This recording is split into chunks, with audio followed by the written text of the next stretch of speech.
नमस्कार दोस्तों। आज की हमारी कहानी का शीर्षक है नसीब का लेखा जोखा। आनंद नगर गांव में रजनी नाम की एक लड़की अपने माता पिता के साथ रहा करती थी। उसके पिता मोहन अपाहिज थे और इसीलिए वे कोई काम नहीं कर पाते थे और उसकी माँ पिछले एक लंबे समय से बीमार चल रही थी, जिस कारण वह बिस्तर से लग चुकी थी। रजनी के पिता कहते हैं, तू भी सोचती होगी ना कभी कभी कि तुझे कैसा बाप मिला है कि उसके ज़िंदा होते हुए भी तुझे काम करना पड़ रहा है। और रजनी की माँ भी कहती है, मैं भी घर का कोई काम नहीं कर सकती। रजनी कहती है, अरे आप लोग कैसी बातें कर रहे हैं। अगर माँ बाप अपने बच्चों के लिए ये सब कर सकते हैं तो क्या मैं अपने माँ बाप के लिए ये सब नहीं कर सकती। आप लोग ज़्यादा मत सोचिए। रजनी के माता पिता कहते हैं, तेरी जैसी औलाद सबको दे बेटी। रजनी अपने आंसू छिपाते हुए घर से निकली और अपना मिट्टी के बर्तन बनाने का काम करने लगी।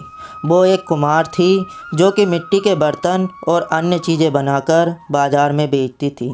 रजनी कहती है, हे भगवान, मैं तुझसे और कुछ नहीं मांगती, बस ज़रा माँ बाप को ठीक कर दे। मुझे उनकी मदद नहीं चाहिए, पर मैं चाहती हूँ कि वे किसी के मोहताज ना रहें। तभी वहाँ रजनी की पड़ोसन नीलम आ गई और बोली, अरे कैसी हो रजनी, तुम्हारे माँ बाप कैसे हैं। रजनी कहती है, बस सब ठीक है नीलम दीदी, भगवान की कृपा है, वह जिस हाल में रखे हम खुश हैं। तुम बताओ तुम्हारा क्या हाल है। नीलम कहती है, हाँ मैं ठीक हूँ। अब भी तुम मिट्टी के बर्तन बना रही हो। तुम्हें पता है ना, अब ज़माना बदल गया है। अब तो लोग स्टील, कांच और प्लास्टिक के बर्तन पसंद करते हैं। तुम्हारे बर्तन कौन खरीदेगा। रजनी कहती है, मेरा सहारा तो भगवान है नीलम दीदी, उन्होंने मेरा हाथ पकड़ा हुआ है, तो मुझे कोई चिंता नहीं, सब ठीक होगा। नीलम रजनी से कहती है, अरे रजनी, भगवान के सहारे रहने वाले अक्सर भूखे मर जाते हैं। और वो देखो मौसम भी कैसे करवट बदल रहा है। बारिश आई नहीं कि सब मिट्टी के बर्तन कीचड़ बन जाएंगे। सोच लो, कुछ और कर लो, वरना वो दोहा गाती फिरोगी, का वर्षा जब कृषि सुखाने, समय चूकी पुनि का पछताने। रजनी कहती है, मुझे अपने भगवान पर पूरा भरोसा है कि वह मुझे भूखा नहीं मरने देंगे नीलम दीदी, और जो होगा देखा जाएगा। नीलम रजनी से कहती है, अरे भोली लड़की, चलो अच्छा है, मैं तो कहूँगी कि कहीं फंसना मत, तुम्हारे ऊपर तुम्हारे माँ बाप की भी जिम्मेदारी है। इतने में रजनी बोली, मुझे पता है। तभी रजनी के बाज़ार जाने का समय हो गया। रजनी अपना सामान बांधती है और जाने के लिए तैयार होती है। मोहन रजनी को कल का बचा हुआ खाना टिफ़िन में रख कर देते हैं। वह बाज़ार में अपने बर्तन बेचने लगती है। दोपहर होने पर एक पेड़ के नीचे बैठकर अपना टिफ़िन खोलती है। तभी रजनी के सामने एक साधु वहाँ आ जाता है और रजनी से कहता है, बेटी 2 दिन से भूखा हूँ, कुछ खाने को मिलेगा। रजनी कहती है, बाबा ये लीजिए, आप ये खा लीजिए। साधु रजनी से कहता है, अरे बेटी, ये तो तुम्हारा खाना है, तुम क्या खाओगी फिर। रजनी कहती है, बाबा आप खा लीजिए, मैं घर जाकर खा लूँगी। रजनी से बाबा कहते हैं, सदा खुश रहो बेटी, याद रखना तुम्हारा नसीब तुमसे कोई नहीं छीन सकता है। रजनी कहती है, जी बाबा। रजनी घर में पहुंचती है तो देखती है कि घर में कुछ खाने को नहीं है। अपनी दिन भर की कमाई से बाहर से खाना लाकर अपने माता पिता को खिलाती है और खुद भूखी रहकर अगले दिन के बर्तन बनाने में जुट जाती है। रजनी अगली सुबह जब उसकी आंख खुलती है तो वह देखती है कि बहुत तेज़ बारिश हो रही है। हे भगवान, ये क्या हो रहा है, मेरे बर्तन मेरे बर्तन। रजनी बाहर भागती है और देखती है कि उसके सारे बर्तन बर्बाद हो चुके हैं। तभी नीलम आती है और कहती है, देख लिया रजनी, मैंने कहा था ना कि ये काम नहीं चलेगा। ये भगवान का सहारा है, बारिश आई नहीं कि सब मिट्टी में मिल गया। रजनी कहती है, हे भगवान, ये कैसी परीक्षा है, अब मैं क्या करूं। रजनी अगले दिन नई मिट्टी लाने के लिए तालाब जाती है, लेकिन तालाब में पानी भर चुका था। उसी समय फिर से बारिश शुरू हुई। रजनी को समझ आ जाता है कि मिट्टी के बर्तन का काम अब नहीं चलेगा। घर चलाना है तो पैसे चाहिए और पैसों के लिए कोई और काम करना पड़ेगा। मजबूरन रजनी जमींदार के घर काम मांगने का फैसला करती है। रजनी के माता पिता रजनी से कहते हैं, बेटा ये जमींदार बड़े लोग हैं, जाने क्या काम कहेंगे। रजनी अपने से कहती है, पिताजी जो होगा देखा जाएगा, घर तो चलाना ही है। तब उसकी माँ कहती है, मेरी बच्ची ये दिन भी देखना पड़ा। रजनी कहती है, माँ चिंता मत करो, सब ठीक हो जाएगा, जो नसीब में है वो तो मिलकर ही रहेगा और भगवान सब देख रहा है। रजनी जमींदार के घर पहुंचती है और उसका दरवाज़ा खटखटाती है। नीलम दरवाज़ा खोलती है और रजनी को देखकर चौंक जाती है। अरे वाह, ये कौन आ गया हमारे महल में। रजनी यहाँ क्या कर रही हो, बाजार बंद हो गया क्या। रजनी कहती है, मुझे जमींदार जी से बात करनी है, मुझे यहाँ काम चाहिए। नीलम बहन। नीलम कहती है, काम, और तुम इस बड़े घर में, तुम्हारे मिट्टी के बर्तनों के काम से तो घर में मिट्टी भी भर जाएगी। तभी जमींदार आकर देखता है कि बाहर क्या हो रहा है, कौन आया है। रजनी कहती है, जमींदार साहब मैं रजनी हूँ, मेरे घर की हालत बहुत ख़राब है। बाबूजी बीमार है, माँ बिस्तर से लगी है और बारिश ने मेरे सारे मिट्टी के बर्तन ख़राब कर दिए हैं। मुझे इस घर में काम चाहिए, मैं बहुत मेहनत करूँगी। जमींदार कहता है, वैसे तो मेरे घर में और काम करने वाले की ज़रूरत नहीं है, क्योंकि नीलम पहले से ही काम कर रही है, पर तुम्हारी हालत को देखते हुए चलो ठीक है, तुम नीलम के साथ ही काम कर लेना। यह सुनकर नीलम गुस्से में अपनी मुट्ठियाँ भींच लेती है। उसकी आंखों में जलन साफ नज़र आ रही थी। हालांकि रजनी खुशी खुशी वहाँ काम शुरू कर देती है। दिन बीतते हैं और रजनी अपनी मेहनत से जमींदार का दिल जीत लेती है। एक दिन जमींदार रजनी की तारीफ़ करता है, जिससे नीलम और चिढ़ जाती है। तुम्हारा काम बहुत अच्छा है रजनी, इतने कम समय में तुमने मेरी उम्मीदों से कहीं बेहतर काम किया है। तब नीलम कहती है, अब तो ये मुझे हटाने की कगार पर पहुंच गई है, कहीं ऐसा ना हो कि जमींदार साहब सिर्फ इसी को काम पर रखे और मुझे बाहर कर दे। उस शाम नीलम एक षड्यंत्र रचती है और मौका पाकर जमींदार की तिजोरी से गहने और पैसे निकालकर रजनी के थैले में छुपा देती है। जब जमींदार को चोरी का पता चलता है तो वह तिलमिला उठता है और जमींदार कहता है, मेरे घर में चोरी, इतनी किसकी हिम्मत हो गई।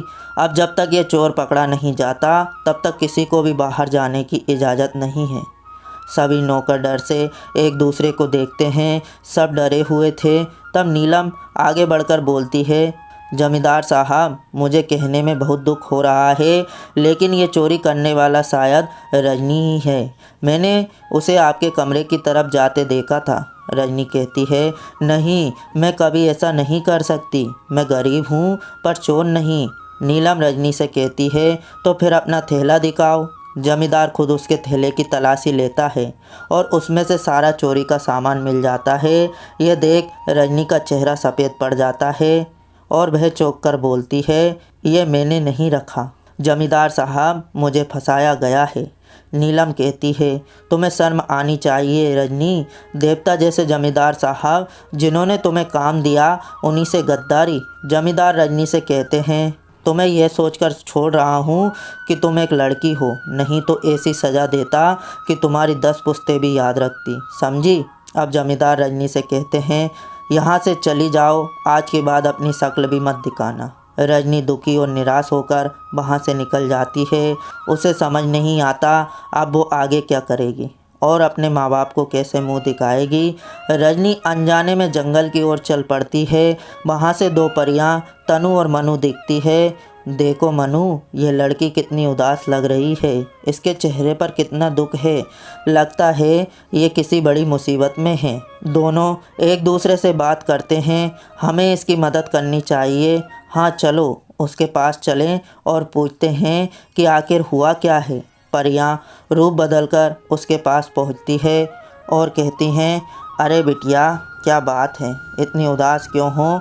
देखो हम बूढ़ों से कुछ मत छुपाना, हम सब समझ सकती हैं। हाँ हाँ, हम भी तेरे जैसे दिन देख चुके हैं, बोल क्या परेशानी है।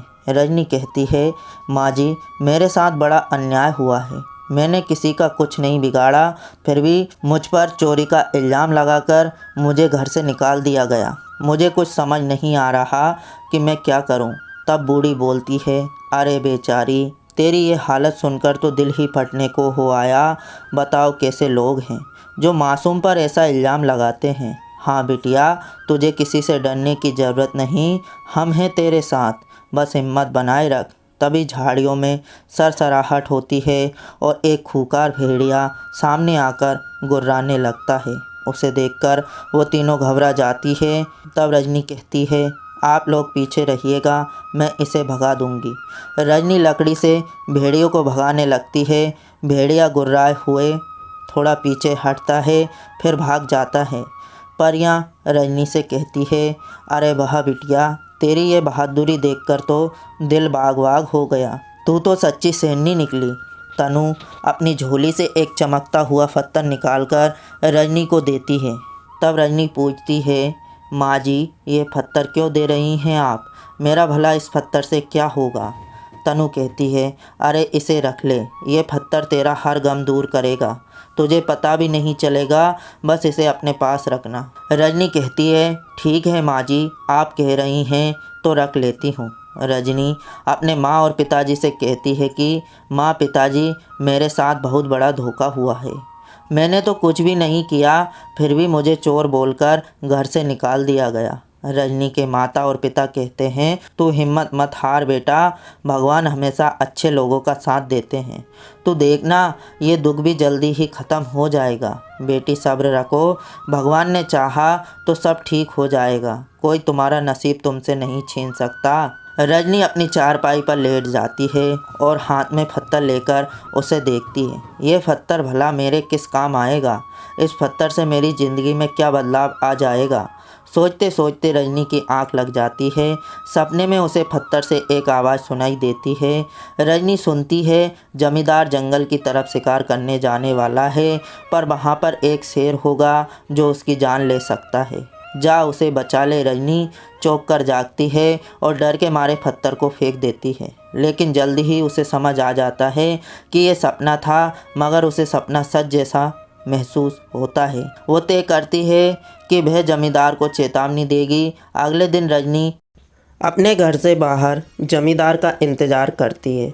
जैसे ही जमींदार आता है, रजनी उसे रोक लेती है। जमींदार साहब, आप जंगल की तरफ मत जाइए, वहाँ शेर है, आपकी जान को खतरा हो सकता है। रजनी कहती है, मैं सच बोल रही हूँ, मेरा विश्वास करिए। जमींदार रजनी से कहता है, अरे तू यहाँ भी पहुँच गई, मेरे शिकार पर भी नज़र रखनी है तुझे? एक बार विश्वासघात करके तेरा दिल नहीं भरा जो दोबारा चली आई? हट जा मेरे रास्ते से लड़की। रजनी कहती है, साहब मैं मजाक नहीं कर रही, वहाँ सच में शेर है, आपकी जान को वहाँ खतरा है, आप चाहें जो भी कहें, मैं आगे से नहीं हटूंगी। इतने में कुछ लोग दौड़ते हुए आए। अरे बाप रे बाप, इतना बड़ा शेर है भैया, अरे बाप रे बाप, भागो रे भागो, ए भैया शेर आ गया, अरे जल्दी सब लोग घर जाइए भैया, अरे जंगल में बब्बर शेर है और गांव की तरफ ही आ रहा है, सबको चेतावनी दी जा रही है, जल्दी भागो। जमींदार घबरा जाता है और रजनी उससे कहती है, आप क्या सोच रहे हैं जमींदार साहब, मेरा घर पास में है, आप वहाँ चलें। जमींदार कहता है, नहीं, मैं घर पहुँच जाऊँगा। तभी शेर की दहाड़ सुनाई पड़ती है। रजनी जमींदार से कहती है, बाबूजी, जान रहेगी तो गिले शिकवे दूर हो जाएंगे, आप मेरी बात मानिए, चलिए। जमींदार कहता है, हाँ ठीक है, चलो। और रजनी की बात मानकर वो उसके साथ उसके घर चला आता है। आइए जमींदार साहब, डरिए मत, मेरे घर में आराम से बैठिए, सब ठीक हो जाएगा। फिर जमींदार कहता है, रजनी, मुझे एक बात समझ नहीं आ रही, पहले तुमने मेरे घर में चोरी की और अब तुम मेरी जान बचा रही हो, ये क्या खेल चल रहा है? रजनी जमींदार से कहती है, जमींदार साहब, मैंने कभी चोरी नहीं की थी। जमींदार कहता है, रंगे हाथों पकड़ी गई थी, तुम फिर भी बहस कर रही हो। रजनी कहती है, असल में वह चोरी नीलम ने की थी और मुझ पर इल्ज़ाम लगा दिया। जमींदार रजनी से कहता है, अरे तुमने क्या सोचा, मैं ये बात ऐसे ही मान जाऊंगा? कौन यकीन करेगा तुम्हारी इस कहानी पर। रजनी कहती है, मेरी ईमानदारी ही मेरा सबूत है जमींदार साहब। तभी रजनी के पास रखा पत्थर अचानक बोल उठता है, जमींदार साहब, आज शाम को नीलम पर नज़र रखना, वह आज भी चोरी करेगी। उसे रंगे हाथ पकड़कर आप सच उगलवा सकते हैं। जमींदार चौंक जाता है और पत्थर की ओर घूरता है। जमींदार कहता है, ये पत्थर कैसे बोल रहा है, ये सब क्या चक्कर है। रजनी, कोई भूत का साया तो नहीं है यहाँ पर। रजनी कहती है, साहब, कोई भूत का साया नहीं है, ये पत्थर 2 बूढ़ी औरतों ने मुझे दिया था। इसने ही मुझे बताया था कि आपको शेर से बचाना है। जमींदार कहता है, तो ये जादुई पत्थर तुझे मिला है, इसका मतलब शायद तू सचमुच निर्दोष है। ठीक है, आज शाम को नीलम को रंगे हाथ पकड़कर सच्चाई जानूं। शेर का आतंक खत्म होने पर जमींदार अपने घर पहुंचा और शाम को सोने का नाटक करने लगा। नीलम धीरे धीरे कमरे में घुसती है और चोरी करने की कोशिश करती है और खुद से कहती है, आज बुड्ढा जल्दी सो गया, सही मौका है, तिजोरी में हाथ साफ कर लूँ। सारा शक उसी रजनी पर जाएगा और बोल दूंगी कि पता नहीं क्या करने दोबारा आई थी। जमींदार अचानक उठता है और नीलम का हाथ पकड़ लेता है और नीलम से कहता है, ये रही हमारी असली चोर। बताओ नीलम, उस दिन भी चोरी तुमने ही की थी। नीलम जमींदार से कहती है, साहिब, मुझे माफ़ कर दीजिए। हाँ, उस दिन भी वो चोरी मैंने ही की थी, पर मैंने सोचा कि रजनी पर इल्ज़ाम लगा दूंगी तो वह निकाल दी जाएगी। नीलम जमींदार से कहती है, मुझे माफ़ कर दीजिए। जमींदार कहता है, माफ़ी मांग रही हो एक बेगुनाह को नौकरी से निकलवा कर? क्या मिला तुझे जाहिल लड़की। फिर जमींदार रजनी के घर जाता है और रजनी से कहता है, मुझे माफ़ कर दो, मैंने तुझ पर गलत इल्ज़ाम लगाया, अब मुझे सच्चाई पता चल गई है, तुम्हारी नौकरी वापस तुम्हारी है। रजनी जमींदार से कहती है, धन्यवाद साहब, मैंने हमेशा अपने काम को ईमानदारी से किया है। मेरे माँ बापों ने ईमानदारी से कमाना सिखाया है, बेईमानी का तो आज तक एक निवाला तक नहीं खाया हम लोगों ने। जमींदार अपने पिटारे से कुछ पैसे निकालता है और रजनी को देता है, ये लो, ये तुम्हारे घर का खर्च चलाने के लिए है, अब तुम्हें कभी किसी के सामने हाथ फैलाने की ज़रूरत नहीं पड़ेगी। रजनी के पिता कहते हैं, साहब, आपने हमारी बेटी के साथ न्याय किया, हम आपका ये एहसान कभी नहीं भूलेंगे। और इस तरह से रजनी का नसीब चमक उठा और जो उसका था वो उसको मिल गया। उसके बाद रजनी खुशी से जमींदार के यहाँ काम करने लगी। दूसरी तरफ अब नीलम भी समझ चुकी थी कि ईमानदारी से रोजी कमाना किसे कहते हैं।